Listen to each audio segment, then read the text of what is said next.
apapun latar belakang panjenengan, ketika panjenengan ini berkumpul seperti ini akan membawa kebaikan di dalam hidup panjenengan. Jadi jangan sampai kok para teman-teman, khususnya orang Jawa atau orang manapun yang berada di Kalimantan ini tidak suka dengan perkumpulan kebaikan. Ojo sampai, wes aku gak demen pengajian, aku gak demen sholawatan, aku males. Karena saya memang lari ke Kalimantan tujuannya memang bekerja, tidak ngaji. Terus akhirnya setelah dapat pekerjaan malah mungkin foya-foya, mungkin yorodok kekerepen ngolor kabel, lagune mangku uler. Lah, sing tukang ngalor kabel uangnya teko. Biasanya sing kopiahe rodok menceng ya lho.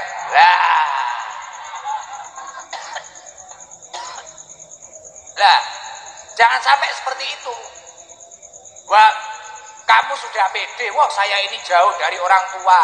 Orang tua saya tidak tahu, keluarga saya tidak tahu, tahunya di sini saya bekerja. Dapat uang, boya-boya, dapat uang, boya-boya. Ngombene gak banyu putih. Cem-ceman batu bara. Ya lho. Lah yo wis wireng kaya rupane ngono kuwi. Lah, ketika wis ora takok wong teko aku isin aku, teko kabeh. Mesakne aku ora tega. Bahkan nek ra ngono kadang mangkat ning Kalimantan ini meninggalkan suami istrinya. Tapi tiba-tiba di Kalimantan ketika melihat orang yang kegantengannya mirip Gus Idam ngaku jomblo. Lah, wonge teko. Aku kirung tau rabi lho Mas. Loh ning Jawa gak duwe bojo to, gak duwe anak to? Enggak, wis to. Aku iki jomblo. Rabi gelem Mas. Lah ya beres ngono. Tibakno ning omah kuwi mang masyaallah. Tibakno ning Jawa kono anake 3. Bojone 1. Ambek mobil. Ora tau diopeni. Telepon bojone tenang, Dik, iki nyambut gawe aman. Tibakno ning kene pang ngolor kabel ae. Lah iya, aja takok wong teko ora penak. Wonge mulai jawil-jawilan karo kancane. Lah. Terus sekarang apa Gus hubungannya dengan keadaan kita yang seperti itu? Dengan keadaan kita yang serba kadang kita itu tergoda hal ini, hal itu.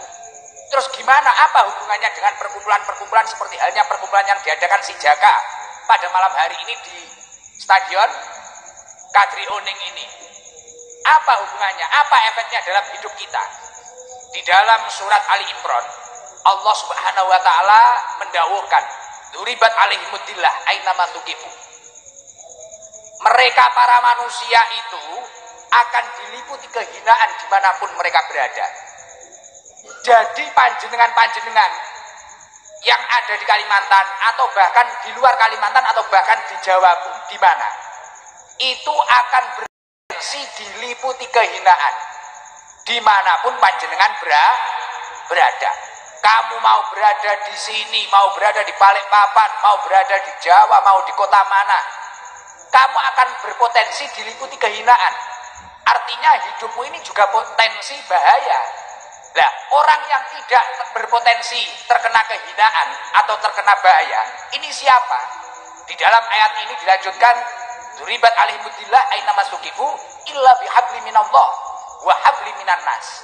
Orang yang berpegang teguh kepada agamanya Allah, dan nomor 2 adalah orang yang selalu berpegang teguh menjalin tali persaudaraan dengan sesama manusia. Artinya apa? Ketika si Jaka ini terus solid, terus baik, hubungannya semakin baik, silaturahminya semakin baik, potensi panjenengan didatangi kehinaan akan semakin sulit.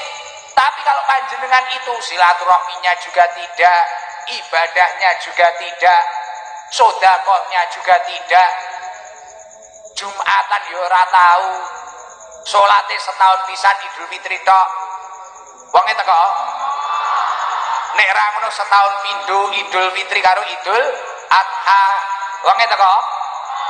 Lah sing muni teko kuwi mang ketoke. Lah maka dari itu, adanya perkumpulan pengajian seperti ini adalah sarana untuk menguatkan keimanan kita agar kita menjadi orang yang hablum minallah dan hablum minan nas. Akhirnya dengan adanya kegiatan seperti ini yang menjadi aparat, contohnya kepolisian juga ikut mengamankan. Terima kasih Bapak Kapolres. Tadi saya lihat anggotanya di jalan-jalan luar biasa. Terima kasih, luar biasa. Ini dari Kapolres Samarinda. Masya Allah, luar biasa, masih muda dan ganteng jenengan.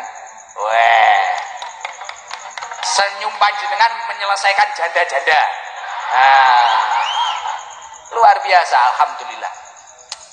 Jadi ini tadi Masya Allah, mungkin kalau nggak ada acara seperti ini kan kita juga sulit berkumpul. Mungkin sibuk dengan kegiatannya masing-masing, betul nggak? Tapi dengan adanya kegiatan seperti ini yang hadroh akhirnya tampil lagi. Mungkin biasanya agak di acara-acara kecil, sekarang bisa acara seperti ini.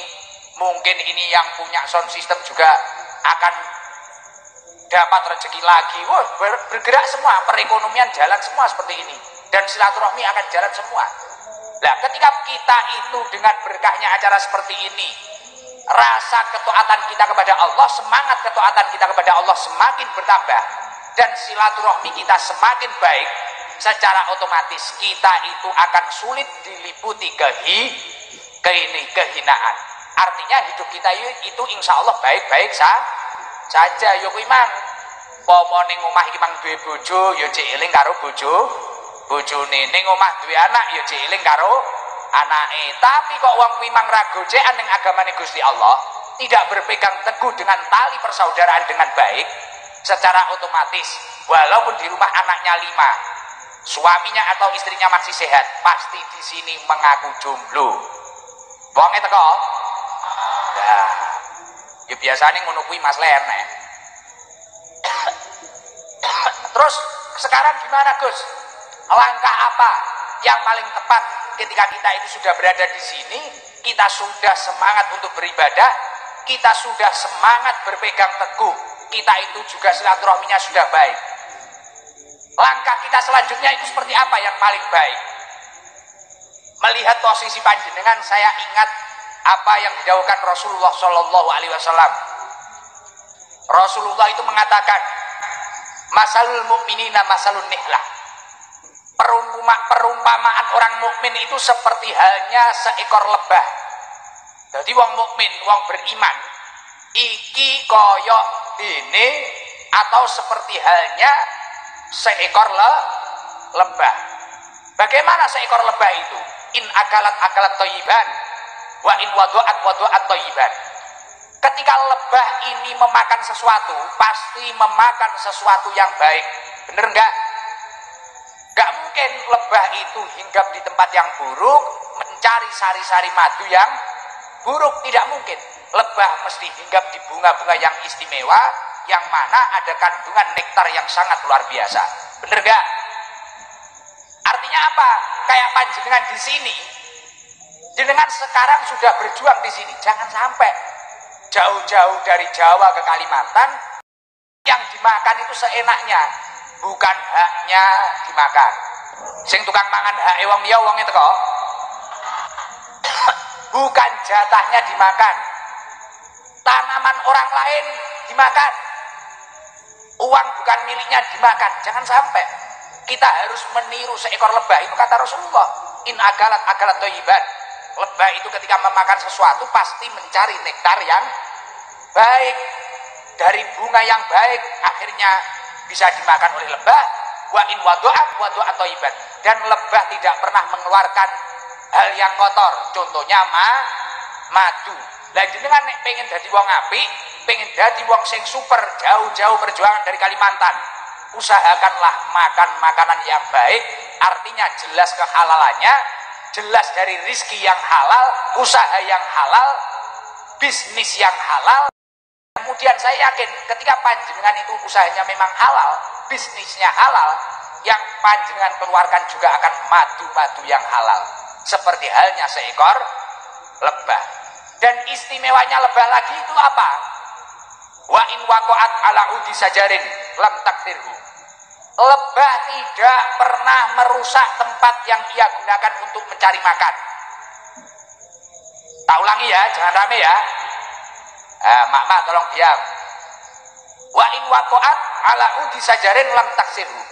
Istimewanya lebah selain memakan makanan yang benar-benar super, mengeluarkan sesuatu yang super, bahkan yang bermanfaat, yakni adalah madu. Wa in waqa'at ala udi sajarin lam taksirhu. Lebah tidak pernah merusak tempat yang ia gunakan untuk mencari makan. Artinya apa?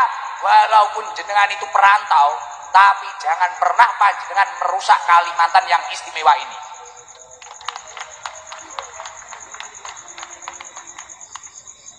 Jangan sampai di sini panjenengan cari uang, di sini panjenengan cari rezeki, di sini panjenengan berjuang. Setelah itu pulang membawa hasil-hasil yang tidak baik, bahkan panjenengan malah merusak bumi tercinta kita ini. Jangan sampai. Maka dari itu ketika Rasulullah itu menjelaskan tentang seorang mukmin, tirulah seekor lebah, makanlah makanan yang baik, keluarkan yang baik, dan jangan pernah merusak tempat-tempat yang ia gunakan untuk makan, untuk mencari makan. Apa pernah panjenengan melihat seekor lebah merusak tangkai-tangkai dari bunga-bunga yang ia cari nektarnya, ia cari sari-sari bunganya? Tidak pernah.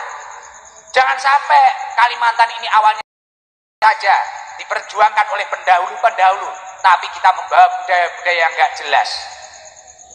Dulu pemuda-pemuda semisal baik, orang-orang di sini yang tidak baik. Jangan sampai. Maka dari itu acara malam hari ini harus kita buktikan bahwasanya benar-benar aman dan benar-benar barokah. Jangan sampai ada kejadian pencopetan, jangan sampai ada kejadian pelecehan, jangan sampai ada kejadian ngaku ngaji malah ketemuan wong itu kok. Nah, sudahlah, nek jenengan mengke mangga terus-terusan ngono kuwi, kadung pacaran pirang-pirang tahun kok barno malah ning pengajian barang semayanan, bahaya, iso-iso kualat beberapa tahun yang akan datang tiba-tiba takdirnya bersama orang lain. Oh, itu malah akan menyakitkan. Maka dari itu ya Allah, saya yakin semua yang hadir ini adalah orang-orang yang soleh dan orang-orang yang kelak akan dimuliakan oleh Allah Subhanahu wa Ta'ala. Monggo maca selawat si lirike, siir Jawa nggih, tombo ati nggih. Bareng-bareng. Allahumma, ayo semuanya. Sol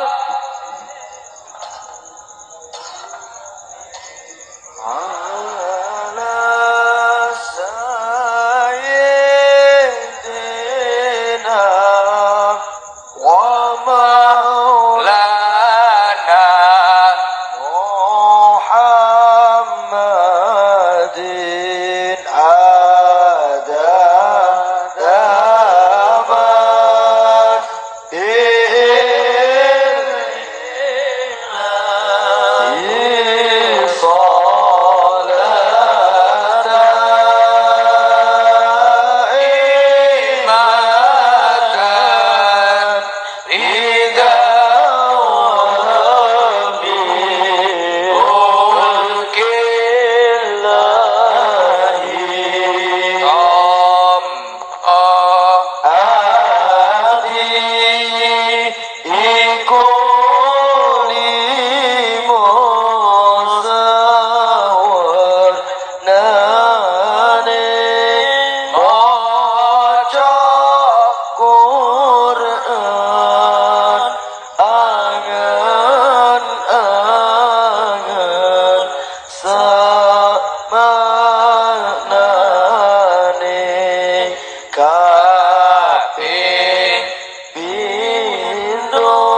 paling penting ketika kita sudah mampu berkumpul dan mengumpulkan sebanyak ini, gimana kita itu setelah acara ini kita itu memiliki prinsip bahwasanya kita semua, baik kita perantau ataupun asli orang sini, gimana kita itu mutaba'atul jamaah.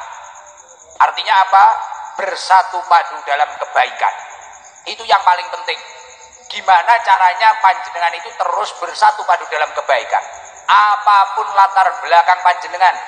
Baik yang satunya ini latar belakangnya usahanya batu bara, baik yang satu ini latar belakangnya usahanya sawit, baik yang satu ini latar belakangnya usahanya ekspedisi, baik yang satu ini usahanya tukang maido. Tukang maido wong itu kok. Lah, ngerti tukang maido no mboten? Nah, tapi sebisa mungkin gimana caranya kita itu selalu mutaba'atul jamaah, bersatu padu dalam kebaikan. Niku nek pengen jenengan niku urip sing penak, sing nyaman, sing tenang, dan tentunya barokah. Piye-piye? Kowe nek wong ayu ngene bengok-bengok. Beh. Lah iya tim hadroh tibane ya kaceren ya. Garangan berarti tim hadroh ya.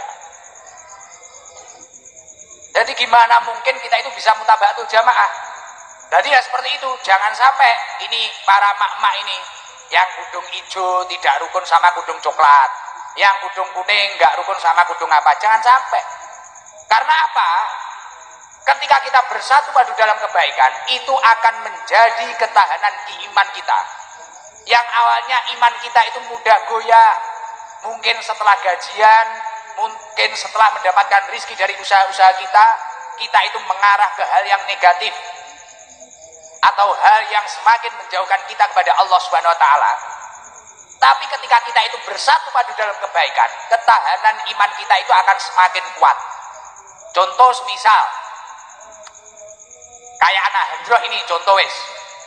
Sebenarnya ini juga ada yang tidak baik, garangannya juga ada. Tapi karena mau bersatu padu dalam kebaikan, yang diinfo dalam grup WA-nya, ini kita tampil di mana, ini kita sholawatan di mana. Tidak mungkin grup hadroh itu kok mengatur strategi malam minggu kita karaoke di mana. Tidak mungkin, bener nggak? Tapi bayangkan ketika anak-anak muda ini tidak mau menjadi grup hadroh, tidak mau menjadi banser, tidak mau menjadi anggota Pagar Nusa, tidak mau menjadi grup-grup yang lain yang sifatnya positif, maka secara otomatis pasti akan mudah dia itu tergelincir dengan perkara-perkara yang tidak bermanfaat. Bahkan mengingat sosial media, sekarang itu banyak perkara yang tidak bermanfaat, yang sangat luar biasa, yang menghancurkan akhlak dan moral bangsa Indonesia. Ya contohnya kayak itu, pagi tiba-tiba ada sedekah, anak-anak itu suruh nge-game, setelah itu ngeslot. Tukang ngeslot bocahnya teko. Nah, itu sedekah apa? Itu sedekah 2M apa wi? Wajib. Badal iki. Nah, kayak gitu, bahaya. Nah, hasil survei membuktikan banyaknya orang yang maksiat, banyaknya orang yang melakukan keburukan, tiba-tiba menggoda istri orang lain. Wong teko. Tiba-tiba menggoda suami orang. Wong teko. Tiba-tiba nyaman dengan perjudian, tiba-tiba nyaman dengan kemaksiatan. Itu karena dia itu kurang kesibukan yang positif. Makanya Ibnu Qayyim Al-Jauziyah mengatakan bahwasanya ketika seseorang itu tidak disibukkan oleh perkara yang positif, maka secara otomatis dia itu akan disibukkan oleh perkara yang batil. Nek sampean kuwi kok gak disibuk nih karo perkara sing apik, secara otomatis Wa nafsuka in asghalatka bil haq wa illa istaghalatka bil batil. Jika dirimu tidak disibukkan oleh perkara yang hak, maka secara otomatis panjenengan akan disibukkan oleh perkara yang batil. Makanya Ibnu Athaillah As-Sakandari di dalam kitab Hikam itu mengatakan la tashab man la yulhiduka haluhu wa la yadulluka 'ala Allahi maqaluhu. Janganlah kalian itu berteman dengan orang-orang yang tingkahnya dan ucapannya tidak menggerakkan panjenengan kepada Allah Subhanahu wa ta'ala. Karena kalau panjenengan itu kok berteman dengan orang-orang yang asal-asalan, kalau panjenengan itu tidak bisa mewarnai, ya hidupnya akan diwarnai. Walaupun panjenengan itu sukses atau apapun panjenengan, ya akan rusak hidup panjenengan. Tapi ketika panjenengan itu diwarnai dengan kebaikan, insya Allah hidup panjenengan akan baik-baik saja. Semoga semua yang hadir selamat dunia akhirat, beruntung dunia akhirat, dan menjadi ahli surganya Allah. Amin Allahumma amin. Apa pentingnya mutaba'atul jamaah? Selain untuk menjadi ketahanan iman, ternyata ketika seseorang itu bersatu padu dalam kebaikan, sejalan dengan dawuhnya Allah di dalam surat Asy-Syura ayat 13. Syara'a lakum minad din ma wassa bihi Nuhan walladzi auhayna bihi Ibrahima wa Musa wa Isa. Allah telah mensyariatkan dengan semua bagi kalian tentang agama dengan sesuatu yang telah diwasiatkan kepada Nabi Nuh, Nabi Musa, Nabi Isa, Nabi Muhammad. Tujuan syariat tersebut itu apa? Tujuan agama syariat tersebut itu apa sebenarnya? An aqimuddin, untuk menegakkan agamanya Allah. Jadi kalau panjenengan bersatu padu dalam kebaikan, si jaka ini terus istiqomah dalam kebaikan. Mungkin nanti ada yang belum sukses, kita bantu cari solusinya. Mungkin ada yang kesulitan, kita yang mampu membantu yang tidak mampu. Mungkin ketika kita dulu di Jawa sama-sama satu pondok pesantren, katakanlah mungkin Lirboyo, katakanlah mungkin Ploso, katakanlah mungkin Sidogiri. Di sini kita bersatu. Kita bersatu, oh kita itu sama-sama alumni pondok pesantren salaf. Akhirnya kita bersatu dalam kebaikan. Nah ini kita menjalankan perintahnya Allah. Tujuannya apa? An aqimuddin, menegakkan agamanya Allah. Dan yang nomor dua yang paling penting apa? Tujuannya wala tatafarraqu fi, agar kita semua itu tidak tercerai-berai. Dan saya yakin ketika acara malam hari ini diunggah di sosial media, akan terbukti pada dunia bahwasanya silaturahmi Jawa Kalimantan memang benar-benar rukun dan luar biasa. Gimana tidak rukun? Satu stadion nyaman-nyaman saja, tenang-tenang saja, damai-damai saja. Biasanya mungkin yang memenuhi tribun itu adalah orang-orang yang nonton sepak bola. Masya Allah, malam hari ini nonton garangan-garangan. Luar biasa. Semoga membawa berkah. Amin Allahumma amin.